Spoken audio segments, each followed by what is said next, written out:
Film industry అనేది access అనేది.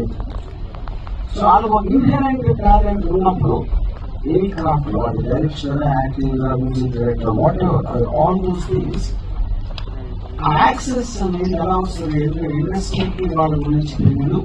మనకి we won't know those talents ఉండేది. So your film as a concept is a bridge for that. అదేంటది ఇప్పుడు మామూలుగా మనం you judge somebody by ఒక షార్ట్ ఫిల్మ్ లేకపోతే ఒక ఫిల్మ్ ఏదో చేసేదో సంథింగ్. సో ఇండస్ట్రీలో ఒక సినిమా తీసినప్పుడు usually the decision is made by very few people. Most of the time director, కొన్నిసార్లు maybe producer.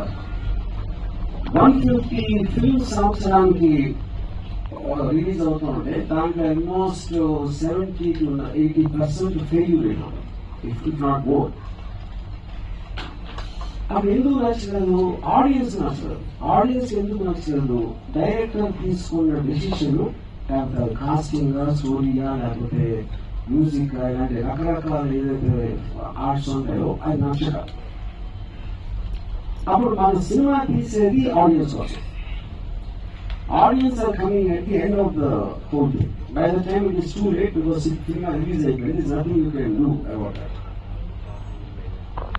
So audience first నుంచి క్రియేటివ్ ప్రాసెస్ లో ఎలా ఇన్వాల్వ్ చేయొచ్చు అనేది fundamental principle of your film concept.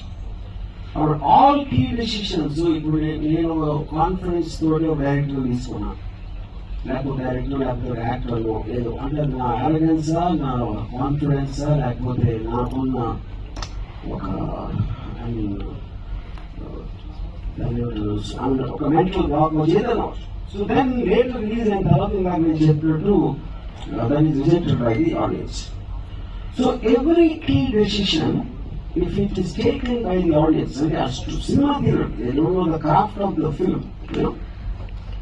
Key decision అలాగా ఇప్పుడు నేను చూపించేది, నేను ఒక కంటెంట్ ఇచ్చాను. ఆ కంటెంట్ ఏంటంటే ఒక క్రిమినల్ గ్యాంగ్ ఒక క్రిమినల్ రిక్రూట్, ఇంకొక గ్యాంగ్ లో కొత్త అతన్ని రిక్రూట్ చేసుకోవాలి.